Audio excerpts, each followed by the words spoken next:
bonjour à tous. Merci de m'avoir invité et de me permettre de parler de la prise en charge finalement neurochirurgicale des tremblements dans cette session.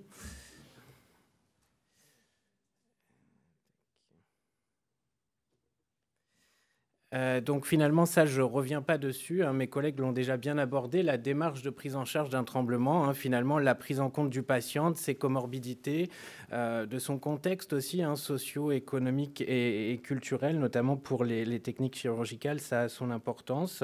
La prise en compte du tremblement qui nous permet la plupart du temps à établir un diagnostic étiologique. Et puis finalement, la première étape qui repose toujours sur la prise en charge médicamenteuse plus ou moins associée à la toxine botulique. Et puis enfin, pour tous ces patients qui sont pharmacorésistants ou pharmaco-intolérants, puisque ça arrive aussi beaucoup que le patient, finalement, le traitement fonctionne, mais ils n'arrivent pas à le garder sur le long cours parce qu'il y a plus d'effets indésirables que de bénéfices. Et bien, c'est à ce moment-là qu'il faut se poser la question de la prise en charge neurochirurgicale qui va reposer soit sur la stimulation cérébrale profonde, soit sur des thérapies lésionnelles avec plusieurs techniques. Je dis 2 mots de physiopathologie parce que c'est important pour les techniques lésionnelles. La physiopathologie des tremblements, globalement, on ne la connaît pas. Où prend naissance le tremblement, peu importe son étiologie, aujourd'hui, on ne sait pas. On pense que c'est des dérèglements, des boucles, des ganglions de la base, de certaines aires motrices sensitives, mais en tout cas, ça n'a jamais été prouvé. Et la théorie que je trouve assez belle, qui est probablement imparfaite, mais qui permet de comprendre un peu les choses, c'est la théorie du variateur de lumière, qui est notamment bien décrit dans le tremblement parkinsonien. En gros, il y a un bouton on-off, c'est le dérèglement de certains circuits, on ne sait pas lesquels exactement, ça active ou ça désactive le tremblement.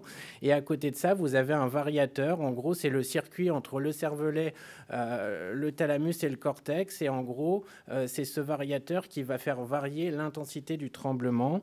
Et c'est important de connaître ça parce qu'aujourd'hui, avec les techniques neurochirurgicales, peu importe laquelle et peu importe le tremblement, la seule chose qu'on sait faire, c'est agir sur le variateur. Donc on va être capable de faire varier le tremblement, mais on ne sera jamais capable de le faire disparaître totalement puisqu'on ne connaît pas, on ne sait pas localiser ce bouton on-off. Et finalement, les techniques neurochirurgicales du tremblement, c'est quelque chose qui commence à être très ancien. Ça a commencé sur l'animal dans les années 1920, puis après c'est apparu chez l'homme dès les années 40. Finalement, la plupart des choses ont été décrites de manière un peu involontaire, soit sur des erreurs opératoires, soit en faisant une lésion, on s'est apparu que finalement on améliorait certaines choses. Et puis, peu à peu, finalement, la cible de référence, c'est devenu le thalamus pour ce qui est le tremblement. Et finalement, il y a eu beaucoup d'écoles parce que dans les années 40, finalement, cette chirurgie, elle s'est très, très développée à une époque où il n'y avait pas trop de comités d'éthique et où il y a un certain nombre de neurochirurgiens qui ont fait des lésions d'à peu près tout et n'importe quoi. C'est assez rigolo quand vous lisez les papiers de l'époque, ils ont quand même fait des choses qui sont complètement impensables ou irréalisables aujourd'hui, mais en tout cas ça a permis de tout de même finalement faire avancer notre compréhension de la neurochirurgie fonctionnelle et du traitement des tremblements. Il faut quand même remettre ça en condition. On estime qu'entre 1950 et 1970, il y a eu 37 000 procédures lésionnelles dans le monde, à une époque où il n'y avait pas de robotique, pas d'IRM, la plupart du temps pas de scanner. Donc les opérations, ça se faisait sur des radiographies de crâne avec de la ventriculographie. Donc finalement, c'était des choses quand même très, très développées pour l'époque. Et puis finalement, ça a été abandonné parce que ça avait beau être développé, on n'avait pas la technique pour être capable de cibler avec précision la structure cérébrale. On n'était pas capable de contrôler la taille de la lésion qu'on faisait finalement. Donc il y avait quand même beaucoup de comorbidités parce que bien souvent la lésion, elle dépassait largement dans la capsule interne, dans le thalamus, voire ailleurs. Donc quand même beaucoup d'effets indésirables, voire de décès. Et puis 87, l'invention de la stimulation cérébrale profonde à Grenoble. Et puis à partir de ce moment-là, finalement, les procédures lésionnelles ont quasiment décliné. À part quelques centres qui en faisaient encore et un peu de radiochirurgie, finalement, la stimulation à ce moment-là a tout remplacé. Surtout qu'en quelques années, il y a eu un tas d'inventions énormes pour améliorer la stimulation, amélioration des piles, amélioration des électrodes, amélioration des techniques. Et puis finalement, la médecine, c'est un cycle et on est un peu en train de revenir en arrière parce que oui, la stimulation cérébrale, c'est génial, ça reste le traitement de référence, mais ça a certaines contraintes. Il y a des patients qui ne sont pas éligibles et puis surtout, il y a de plus en plus de patients qui refusent d'avoir des électrodes, qui refusent d'avoir du matériel ou de bénéficier de cette chirurgie. Et puis finalement, il y a eu des nouvelles technologies qui sont apparues. La première, c'est les ultrasons focalisés guidés par IRM. Le patient est dans l'IRM, il a un casque qui focalise des ultrasons et avec la chaleur, on est capable de créer une lésion sous contrôle de l'imagerie en temps réel. Donc on a un ciblage qui est précis, on a un contrôle de la taille lésionnelle en temps réel. Donc finalement, on essaye de diminuer au maximum les effets indésirables qu'on avait avec les anciennes techniques lésionnelles.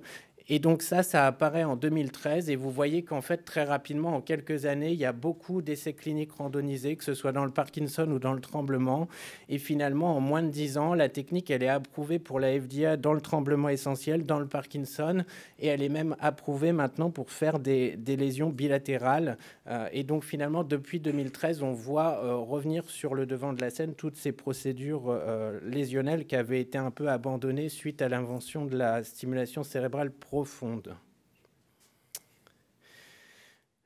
Et donc, le traitement de référence du tremblement pharmacorésistant, ça reste quand même la stimulation cérébrale profonde parce que c'est quand même un traitement qui est modulable, qui est adaptable, alors que le lésionnel, vous faites la lésion, si vous vous êtes trompé, c'est trop tard, il n'y a pas de retour en arrière possible.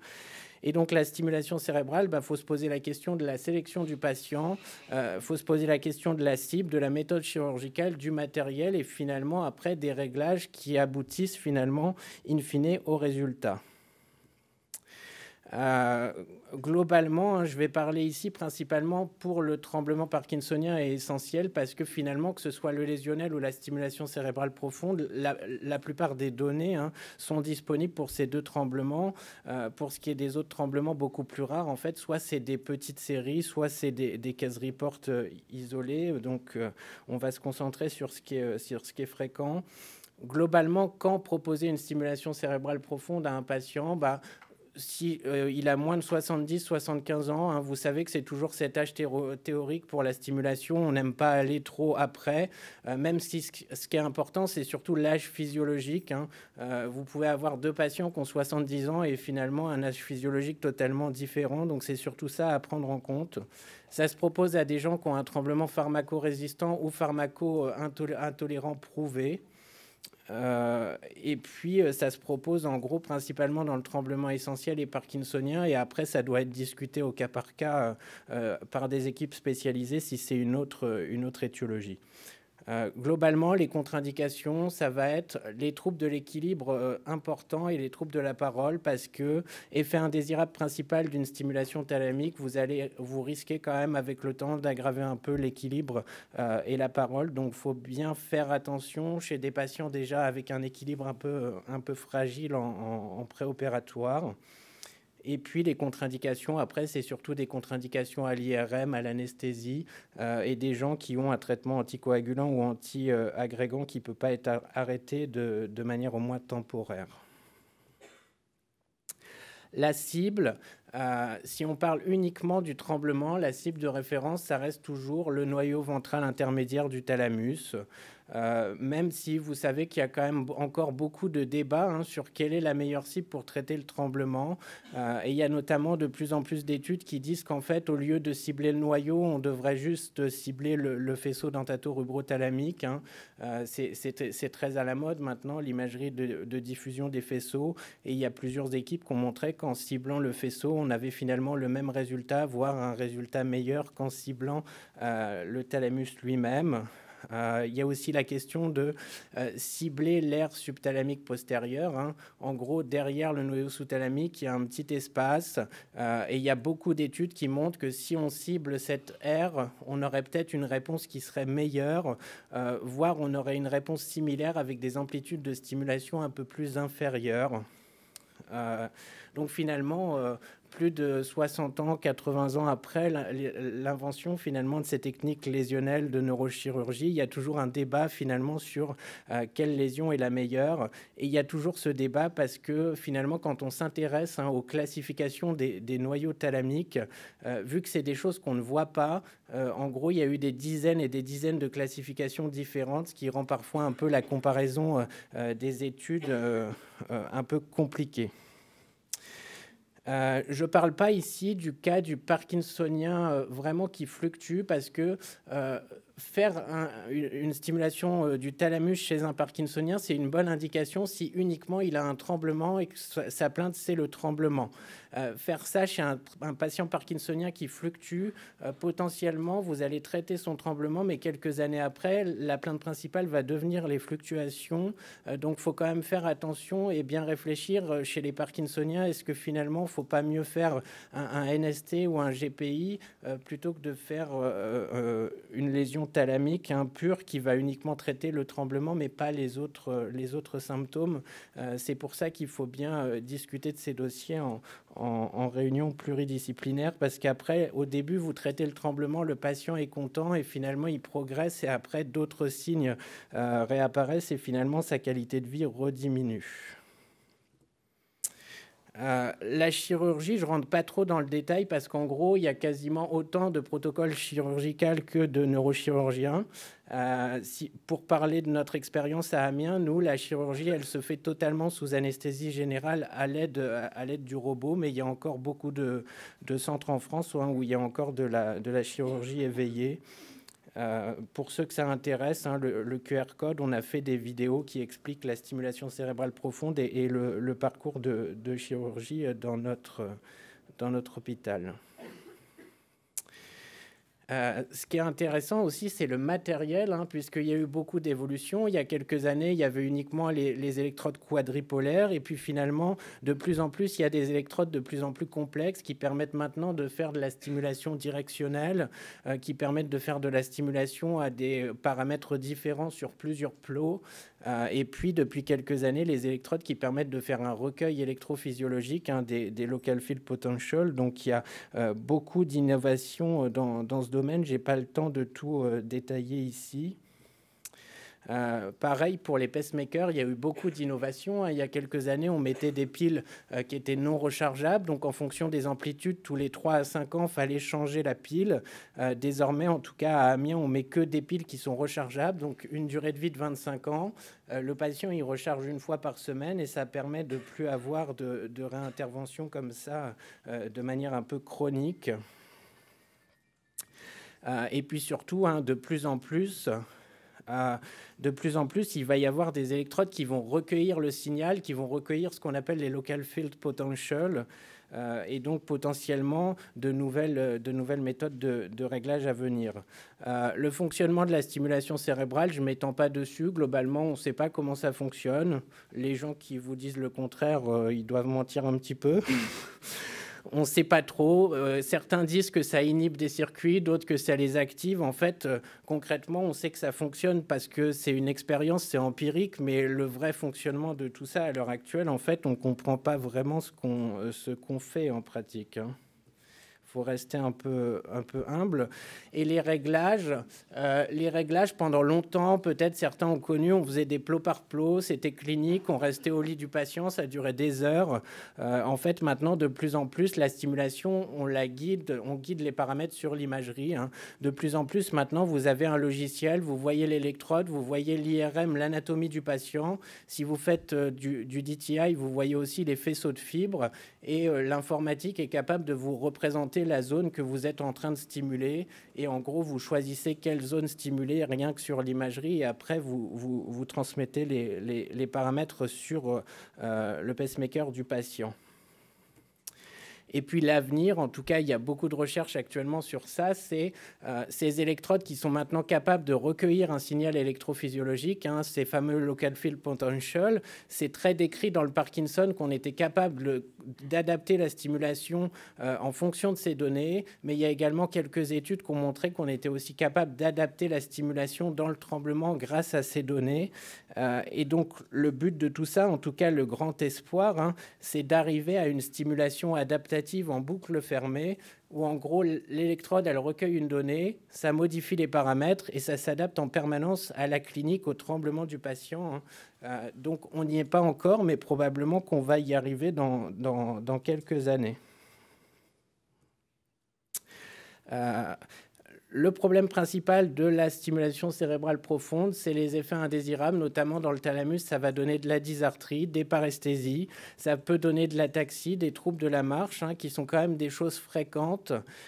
Et finalement, surtout pour le tremblement essentiel, c'est surtout décrit pour ça. Avec le temps, il y a une perte d'effet où il y a une habituation. C'est pour ça qu'il y a eu toute une théorie de est-ce qu'il faut faire de la stimulation cyclique dans le tremblement essentiel, c'est-à-dire est-ce qu'il faut allumer la stimulation uniquement le jour et l'éteindre la nuit pour justement diminuer ces phénomènes de neuroplasticité et d'habituation dans le temps. Pour ceux que ça intéresse, il y a cet article qui était paru dans Movement Disorder qui explique vraiment très bien les choses. Et puis enfin, les techniques lésionnelles. En gros, il y a plusieurs techniques qui existent. Le but, c'est de faire une lésion. L'appareil, la cible, c'est principalement le thalamus, mais il y a encore tout un tas de discussions. La radiofréquence, j'en parle pas parce qu'en gros, ça se fait plus. En tout cas, ça se fait plus en France. Le but, c'était, on met une électrode, on envoie une impulsion électrique et ça crée une lésion. L'inconvénient de ça, c'est que vous êtes incapable de contrôler la taille de la lésion que vous créez. Donc, soit vous êtes trop petit, soit vous allez trop loin et potentiellement, vous vous exposez à des effets indésirables. Donc là, la démarche, c'est toujours un petit peu la même. Faut sélectionner le patient, la chirurgie, et puis après, il faut sélectionner les cibles. Les indications, en gros, c'est les mêmes. C'est des patients qui ont un tremblement pharmacorésistant ou pharmaco-handicapant. L'âge, on va un petit peu plus loin. En tout cas, nous, avec le laser, on a traité des patients à plus de 85 ans. S'ils n'ont pas de troubles de la marche et de troubles cognitifs sévères, en gros, il n'y a pas trop de risques puisque pour l'instant, le lésionnel se fait uniquement de manière unilatérale. Autant la stimulation cérébrale profonde, vous faites du bilatéral, vous traitez les deux côtés. Autant pour l'instant, dans l'état actuel des connaissances, le lésionnel, on ne traite qu'un seul côté puisque en faisant du bilatéral, il y a peut-être un risque d'effet indésirable supérieur. Et donc là, les contre-indications, en fait, elles vont surtout dépendre de la technique que vous allez utiliser. Les cibles, c'est toujours pareil, ça reste le thalamus, mais finalement, il y a tout un tas d'autres lésions qui sont faites. Et finalement, maintenant, notamment avec les ultrasons, en fait, ce qui se fait de plus en plus, c'est qu'ils font une lésion du thalamus. Et si le patient continue encore à trembler, que c'est pas très bien, ils vont faire une lésion dans l'aire subthalamique postérieure. Ce qui fait que finalement, ce qu'on appelle thalamotomie au sens large aujourd'hui, finalement, c'est pas toujours les mêmes lésions, ou en tout cas pas toujours au même endroit dans le thalamus. Et puis, de plus en plus, il y a des procédures lésionnelles qui se développent dans le pallidum et puis désormais dans le noyau sous-thalamique, notamment chez les patients parkinsoniens. Et puis, de plus en plus, il y a la question des procédures bilatérales, parce que pendant très longtemps, avec les vieilles techniques, il y a eu un dogme dans la littérature qui disait jamais de procédure bilatérale, sinon on donne des troubles cognitifs, des troubles de la marche, des troubles de l'équilibre. Et en fait, désormais, avec les nouvelles techniques et notamment les ultrasons, vu qu'on est bien capable de cibler la lésion, de contrôler sa taille, on est en train de se dire est-ce que finalement faire des lésions bilatérales, c'est pas possible. Et il y a quelques papiers qui sont sortis en faveur de ça. Donc, si on fait très simple et on résume les principales techniques, la radiofréquence, c'est plus fait, on abandonne. La radiochirurgie, en gros, c'est du gamma knife, du cyber knife. En gros, c'est de la radiothérapie très, très ciblée. Avantage, le patient, il n'y a pas besoin de l'endormir. On ne rase pas la tête. C'est complètement indolore. Inconvénient, vous n'êtes pas capable de prévoir les hypo et les hyper-répondeurs. Et quand même, ça représente en fonction des études, en gros, 10-15%. Et donc, vous avez 10-15% des gens qui, finalement, vont avoir le traitement, mais ne vont pas être traités parce qu'ils ne vont pas avoir de lésions. Ils n'auront pas répondu à la radiation. Et au contraire, vous allez avoir des patients hyper-répondeurs qui vont surrépondre à la radiation et faire une lésion beaucoup plus grosse.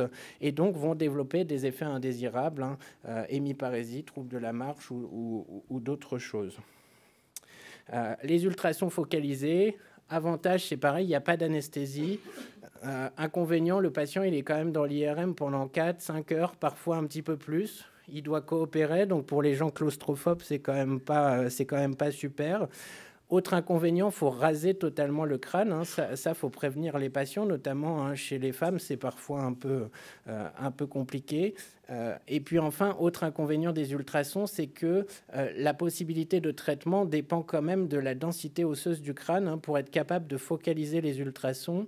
Et finalement, chez les gens qui ont une densité trop faible, ce qui correspond dans les études en gros à un quart des patients, hein, si on prend le maximum, vous ne pouvez pas réaliser le traitement. Et puis enfin, la thermothérapie laser hein, qu'on développe à Amiens, on met une petite sonde, une fibre optique de 3 mm dans le thalamus sous anesthésie. Ensuite, elle est connectée à un laser et sous contrôle de l'IRM, on va créer cette lésion.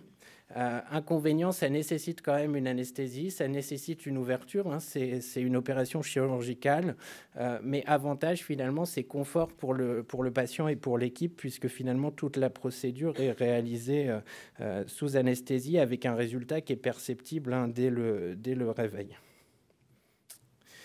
Ça, je ne reviens pas dessus. En gros, c'est la même chose, mais ça vous montre en plus en bas les pourcentages des différents effets indésirables de chaque technique. Et vous le voyez finalement, hein, avec la stimulation cérébrale profonde, quand elle est faite de manière bilatérale, ça a beau être un traitement qui est adaptatif, qui est modifiable, il y a quand même un pourcentage non négligeable d'effets indésirables au long cours. Hein. Et puis finalement, les champs de recherche, ils sont énormes. Il y a des papiers qui sortent tous les mois. Hein. Le lésionnel, c'est en train de redevenir vraiment à la mode. Et en gros, il y a des essais cliniques qui se font dans plein de maladies. Et il y a plein de nouvelles cibles qui sont en train d'apparaître. Hein. Dans le Parkinson, il y a de plus en plus cette théorie de faire des lésions du noyau subthalamique chez des patients qui finalement sont relativement asymétriques et fluctuent et veulent pas ou sont pas forcément éligibles à une stimulation cérébrale profonde. Et donc, je dis quelques mots de la LIT, hein, puisque c'est quand même notre grand sujet à Amiens. La LIT, depuis 2019, on a traité une quarantaine de patients, principalement des tremblements essentiels, mais aussi des tremblements cérébelleux de la CEP, des tremblements de Holmes et quelques parkinsoniens. La LIT, c'est une technique qui est finalement inventée en France. Et puis finalement, on la perd parce que, comme d'habitude, on n'a pas les moyens, on est bloqué par tout un tas de lois. Et puis ça va aux États-Unis, c'est développé là-bas. Finalement, c'est déjà utilisé dans l'épilepsie, dans le traitement de certaines tumeurs. Hein. C'est en train de devenir un traitement de référence pour certaines épilepsies pharmacorésistantes lésionnelles. Et puis dans le tremblement, il y a une seule étude sur 13 patients en dehors de la nôtre actuellement. Globalement, on met une fibre optique 3 mm guidée par le robot sous anesthésie. On fait un enregistrement électrophysiologique pour être sûr qu'on est dans le thalamus, mais le patient il est toujours endormi. On ne fait que diminuer la profondeur d'anesthésie. Une fois qu'on est sûr d'être au bon endroit, on met la fibre en place. Le patient est transporté à l'IRM toujours sous anesthésie. Cette fibre, elle est connectée à une source laser qui, en plus, en même temps, est refroidie hein, par du sérum salé. Et donc, sous contrôle de l'imagerie en temps réel, vous êtes capable de prédire hein, ce que vous voyez à gauche. C'est une carte de température. Au milieu, en orange, c'est l'algorithme qui vous prédit la taille de la lésion que vous êtes en train de créer. Et du coup, après, vous avez les séquences classiques diffusion et T2. Et donc, finalement, à 6 mois, on retrouve une chose comme ça, avec une lésion thalamique de quelques millimètres. Hein. Généralement, on fait entre 4 et 6 millimètres, qui finalement englobe, au moins en grande partie, le faisceau dentato-rubro-thalamique. Et on a publié les premiers résultats de ça dans le tremblement essentiel avec un effet qui est positif sur la qualité de vie et le tremblement et qui perdure au moins à 12 mois. Et désormais, on a un suivi sur certains patients à plus de 3 ans avec toujours un effet positif. Bien sûr, quelques effets indésirables, mais il n'y a pas eu de choses graves et la plupart du temps, c'était des choses transitoires. Donc ça, c'est un exemple, hein. Un patient qui est routier, qui a un tremblement pharmacorésistant d'origine essentielle, hein, qui est quand même très asymétrique, et il refusait la stimulation cérébrale profonde parce que, bien sûr, mettre des électrodes chez un patient routier, il aurait perdu son permis, il n'aurait jamais pu retravailler. On l'a traité par thalamotomie et finalement, ça, c'est le résultat à 1 an qui perdure depuis, et du coup, il a repris son activité professionnelle. Je suis désolé d'interrompre, Mickaël, mais on est très short sur le timing. Et j'ai fini. Ça, c'est la même chose. On a traité des patients parkinsoniens. Je passe, hein, ça a fonctionné. Et puis surtout, on s'est intéressé à ce fameux tremblement de Holmes, hein, qui finalement est catastrophique. La plupart du temps est complètement pharmacorésistant.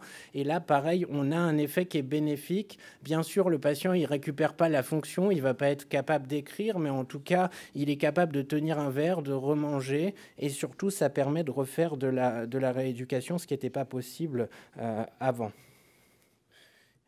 Et je vous remercie. C'est au sujet du valproate. On prend en charge des malades avec épilepsie familiale myoclonique sous valproate, et au bout d'un certain temps, ils reviennent avec un tremblement. On ne sait pas, est-ce que ce tremblement est lié à la dépakine ou bien c'est une myoclonie corticale. Deuxième question, c'est l'épreuve du verre d'eau. Moi, je l'utilise assez souvent. Avec 2 verres d'eau, je demande aux malades de verser. Est-ce que ça a une valeur diagnostique lorsqu'ils renversent le... Alors, c'est bon, il fonctionne? Ok, nickel. Pour commencer, tremblement cortical, ça fait quand même partie des... Vous venez les gars.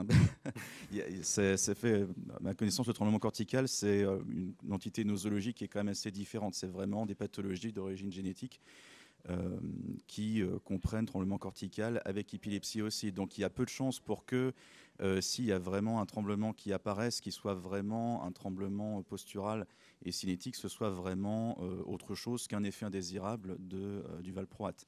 Après, la deuxième question concernant l'épreuve du verre d'eau n'est pas forcément obligatoire pour un diagnostic. Ça fait partie des items que je fais régulièrement parce que j'aime bien utiliser le TRS dans l'évaluation, mais c'est plus pour avoir une comparaison entre les différentes consultations pour voir si le traitement est efficace, s'il est bien toléré, s'il n'y a pas besoin de changer pour autre chose.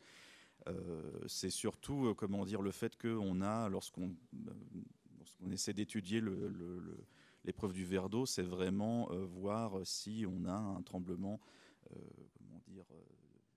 cinétique qui se met en place. Mais ce n'est pas essentiel pour vraiment faire un diagnostic en tout cas.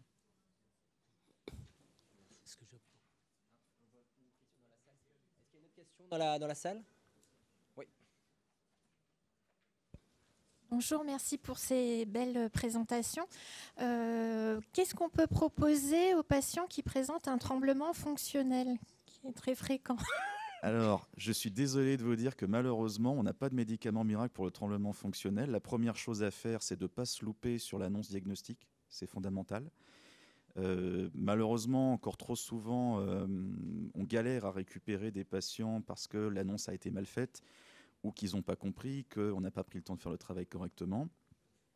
Encore une fois, c'est un diagnostic positif, ce n'est pas un diagnostic d'élimination. Il faut bien leur expliquer ce que c'est. Déjà, quand on leur dit il y a des problèmes, il y a des zones du cerveau qui ne fonctionnent pas bien parce qu'il y a des problèmes de connexion qui se font, ce n'est pas tout à fait la vérité, mais déjà, au moins, ils ont l'idée de ce qui se passe et ils se rendent compte qu'ils ne sont pas fous. C'est déjà un très bon point pour commencer. Et après, c'est surtout la thérapie cognitivo-comportementale qui est utilisable. Il faut espérer que vous ayez des professionnels qui soient formés pour ça, pas trop loin de chez vous. Ça, malheureusement, les problèmes de démographie par AMED, on n'y peut pas grand-chose. La kinésithérapie peut aussi aider. Et il y a l'AP-HP qui avait sorti dernièrement toute une série de recommandations sur la prise en charge, tout un dossier sur la prise en charge des troubles neurofonctionnels. Donc, on peut également donner des recommandations directement aux patients pour qu'ils puissent aller voir un kinésithérapeute pour lui expliquer comment faire pour l'aider, parce que tous les kinés n'ont pas forcément une formation pour les troubles neurofonctionnels. Et après, chez certains patients, c'est plus sur le versant comorbidité psychiatrique qui peut être efficace. Il y a les ISRS qui ont été testés avec les réserves que l'on peut avoir sur les effets indésirables dont je vous ai parlé tout à l'heure. Il y a également la RTMS qui peut être proposée, mais je ne sais pas si elle si elle a vraiment été testée sur l'aspect vraiment tremblement. Moi, je me souviens que je l'utilisais quand j'étais en CHU, c'était surtout sur le côté troubles neurofonctionnels avec déficit moteur associé. Je ne sais pas si vous avez une expérience dans le tremblement et la RTMS ou d'autres choses.